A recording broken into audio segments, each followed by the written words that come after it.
Bonjour à toutes, bonjour à tous. Content aujourd'hui de vous retrouver pour une nouvelle vidéo test de cette Fiat Punto. Merci encore pour votre fidélité. N'hésitez pas à vous abonner sur Facebook, YouTube, Instagram. N'hésitez pas. Abonnement, pouce bleu, commentaire. Ça fait toujours plaisir. Donc aujourd'hui, nouveau test de véhicule en attendant la fin de la rénovation de cette voiture. Il reste quelques détails à fignoler. Vous aurez la vidéo dans quelques semaines. En tout cas, elle fonctionne bien là aujourd'hui. Fiat Punto, première du nom, première génération. Cette Fiat Punto remplace la Fiat Uno qui avait une carrière relativement longue. Cette Punto a une carrière un petit peu plus courte puisque de 1993 à 2000. Fiat qui est le grand expert des petites voitures depuis très très longtemps maintenant. Pour rappel, dans les années 90, on avait eu le droit donc à la Fiat Uno, hein, avant cette Punto bien sûr. La Punto, on a eu le droit à la Cinquecento, on a eu le droit à la Cinquecento, on a eu droit à l'éternel Panda qui est resté de très nombreuses années sur le marché. Donc sur une gamme qui était finalement pas très riche de véhicules, hein, dans les années 90, même si elle était un peu en développement. On a eu droit, donc au-dessus, on avait les Brava Bravo, on avait le Fiat Coupé, la Fiat Barchetta, on a eu les Tempra qui étaient sur une carrière un peu plus confidentielle, et puis le Fiat Ulysse qui était dérivé du 806, et sans oublier bien sûr la très très grosse Fiat Croma. Donc tout ça, c'est les voitures qui ont quasiment disparu de nos routes. Évidemment, cette Punto également est quasiment inconnue aujourd'hui du grand public. On n'en voit quasiment plus. Il faut aller en Italie pour en voir encore aujourd'hui. En France, elles ont disparu, mais il faut savoir que cette voiture a eu un très, très beau succès commercial dans les années 90. C'est une voiture qui a eu beaucoup de succès.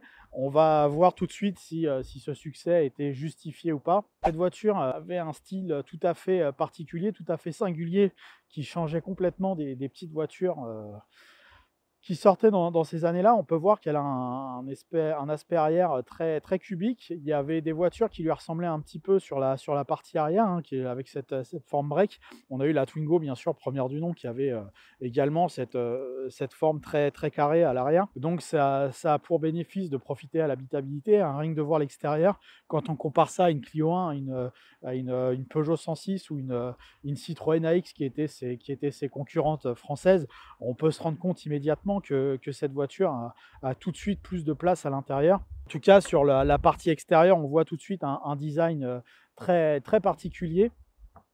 Et au moins, cette voiture avait de la personnalité, hein, puisque c'est vrai que les autres pouvaient être sympas, mais tout à fait anonymes. Là, on avait quelque chose de très différent, aussi bien donc dans la forme, je disais, de forme un peu de break, mais également ces grands feux qui descendent tout le long. Et tout ça, ça participe à un style tout à fait différent.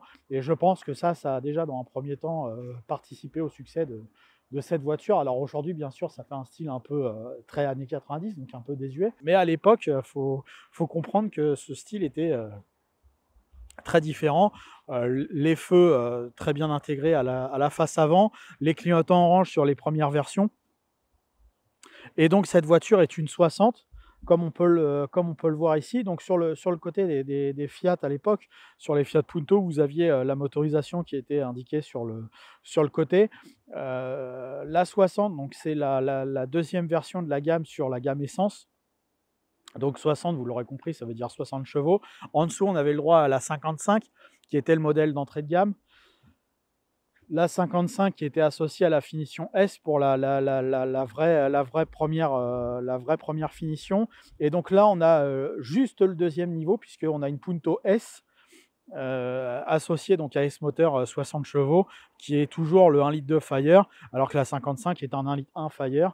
Donc c'est des moteurs dérivés des Fiat Panda, entre autres. Donc la gamme Fiat Punto des années 90 était articulée, en tout cas sur les premières versions, puisqu'après il y a eu une tonne de séries limitées, etc. Mais en tout cas sur les premières versions, donc on avait la S qui était équipée comme celle-ci, puisque là on est comme ça, avec les pare-chocs noirs, les enjoliveurs à 5 trous qui passaient à 6 trous sur les SX, les baquettes latérales de couleur noire, les pare-chocs noirs, les rétros noirs. Donc ça, c'était la finition extérieure de la version S.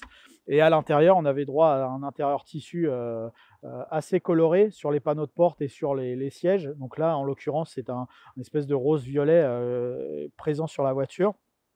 Et c'est à peu près tout, puisque on peut voir que les vitres avant sont manuelles, il n'y a pas de direction assistée. Évidemment, il y a pas de climatisation. Sur les premières versions, il n'y a pas d'airbag comme celle-ci, puisque cette voiture est de 1994.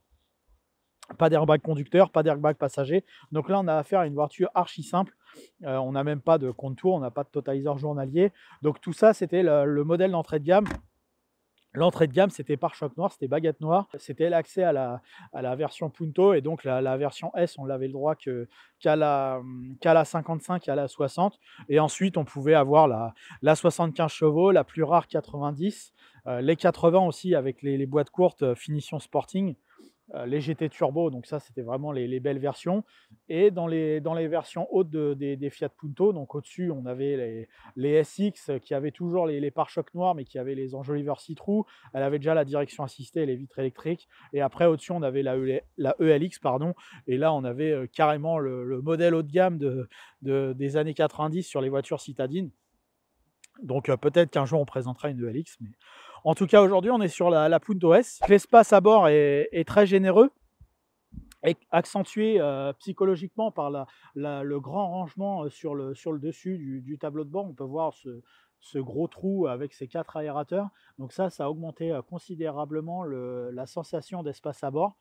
Mais dans tous les cas, par rapport à la concurrence, on a carrément plus de place, hein. On peut voir ici, on peut étendre largement ses jambes. Là, le siège est reculé à fond. Sur cette version 3 portes, puisque 2 carrosseries étaient disponibles, hein, sur la Punto, enfin 3 avec la cabriolet, puisqu'il ne faut pas l'oublier. Donc là, c'était la 3 portes.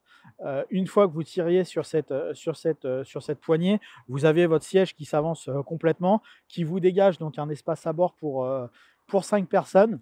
Pas d'appui tête arrière, banquette arrière rabattable d'un seul tenant. Donc en fait, quand un seul tenant, ça veut dire que quand vous rabattez la banquette, vous avez tout le bloc qui vient. Donc c'est soit objet long, soit passager arrière.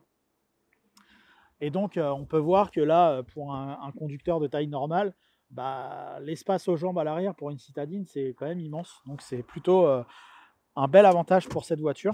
Et donc pour le reste de la finition, bah évidemment c'est très plastique, hein. On est sur une voiture des années 90. Mais très franchement, c'est plutôt très correct. On peut se dire que l'image d'une Fiat, machin, c'est pas fou.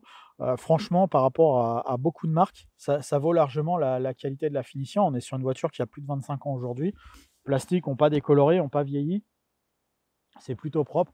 Peut-être un peu au niveau des bas des panneaux de porte. Mais c'est franchement pas pire que des marques beaucoup plus réputées. Surtout pour une version d'entrée de gamme comme ça, c'est très correct.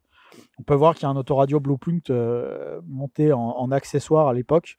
Donc c'est pareil, c'est un autoradio très simple. Et les haut-parleurs sont situés en haut, en haut du tableau de bord de chaque côté. Spécificité également de Fiat, les clés de couleur bleue, quasiment réservées à leur marque. On peut voir également une spécificité sur les véhicules italiens, le coffre qui s'ouvre via cette poignée, pour des raisons de sécurité, pour éviter les vols dans certaines villes italiennes, malheureusement. Et donc pareil, bah, comme sur la partie arrière, alors c'est un peu le fouillis là dans le coffre, mais on peut voir que le dégagement, la place disponible est tout à fait honnête. On a 60-70 cm pour mettre des objets dans le coffre. On a un dégagement même sur les côtés qui est assez intéressant. La seule fausse note, bah voilà, c'est la banquette qui se rabat d'un côté, hein, seulement, donc avec la petite commande qui est de chaque côté et vous permet de coucher la banquette arrière. Si on avait une banquette rabattable en 2 parties comme sur les versions un peu plus hautes, le bilan aurait été quasiment parfait. Et donc pour conclure cette revue de détail, avant de passer à la conduite de cette voiture, on va se diriger donc sur ce moteur qui est donc un 1,2 litre 8 soupape type Fire, donc bien connu des amateurs de la marque. Donc ce moteur, donc on voit tout de suite qu'on a beaucoup de place pour travailler, hein. C'est vraiment les anciennes générations de moteurs. tous les accessoires, tous les périphériques sont très facilement disponibles. C'est un tout petit moteur qui fait 60 chevaux. Je le disais tout à l'heure, c'est le deuxième moteur de la gamme, déjà associé à une boîte 5 vitesses. Donc, ce n'était pas toujours le cas à cette époque-là. Et donc, on va pouvoir aller le tester sur route pour se rendre compte de ses qualités dynamiques, voir si un simple moteur comme ça suffit pour animer cette Fiat Punto. Donc nous voici partis pour le test de la Fiat Punto 60S de 1994. Première chose qu'on constate avant même le confort du siège tout à fait correct, c'est la bonne visibilité périphérique. On y voit clair dans cette voiture, les surfaces vitrées sont très grandes, elles sont beaucoup plus basses que les épaules, donc pour une conduite en ville c'est plutôt idéal. La position de conduite est également très correcte, et le siège, contrairement aux productions Fiat un peu plus récentes, je le trouve beaucoup plus confortable, on se sent mieux à l'aise dedans, je trouve. Il est ni trop ferme ni trop mou. Il n'est pas trop court, c'est un des problèmes des petites voitures, souvent c'est que les sièges sont très courts, mais comme là la voiture elle dispose d'une forme assez carrée et assez haute en hauteur, bah, du coup on se retrouve avec une bonne surface habitable, et donc ça c'est plutôt agréable, et du coup on a une position de conduite qui est tout à fait saine, tout à fait correcte, bien plus agréable en termes de position de conduite qu'une 106 par exemple, qui était l'une de ses concurrentes. La X était beaucoup plus vieille en début de carrière, et la Saxo, comme elle reprenait les caractéristiques de la 106, bah forcément on avait les mêmes problèmes, c'est-à-dire un volant qui tombe mal, etc. Là c'est plutôt bien disposé, donc c'est plutôt pas mal de ce côté là. Une bonne visibilité, de la place, malgré l'absence de direction assistée, la direction est pas trop lourde, elle se fait pas du tout sentir en ville. On va voir si le moteur répond assez correctement sur l'exercice de la reprise, malgré sa petite cylindrée.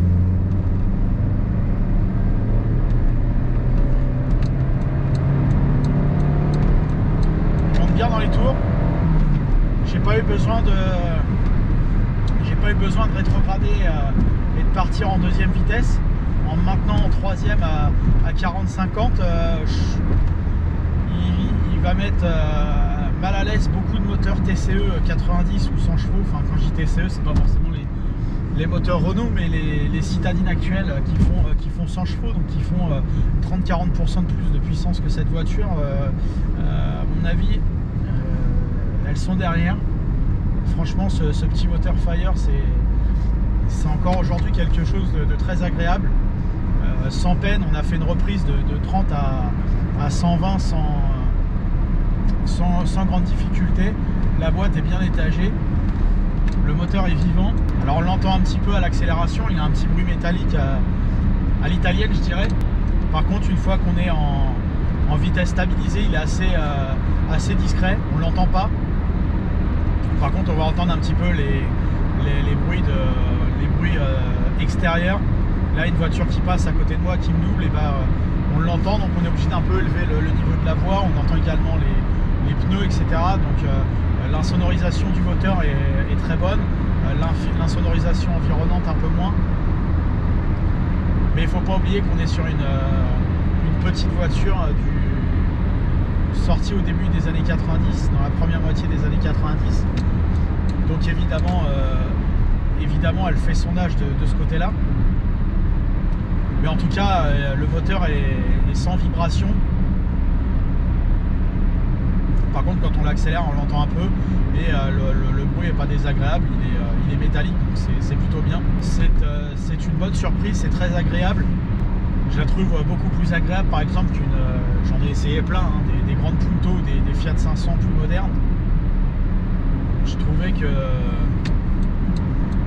ça faisait pas terrible par rapport à la concurrence. Prenez une grande Punto 1,2 litre et une Clio 3 1,2 litre, c'est tout mieux. Mieux la Clio. Bah là, franchement, avec cette Punto de première génération, on est bien mieux servi, bien mieux payé, et je crois que le match est très serré avec une Clio 1. J'espère qu'un jour on en fera une sur la chaîne. Je pense même que c'est mieux qu'une Clio 1, cette petite Punto. D'ailleurs à l'époque la presse donnait beaucoup de qualité pour cette voiture. Vous pouvez en être sceptique parce que c'est vrai que il y a des voitures chez Fiat qui n'étaient pas terribles, mais bon, tous les constructeurs en sortent des mauvaises. Fiat en a sorti aussi.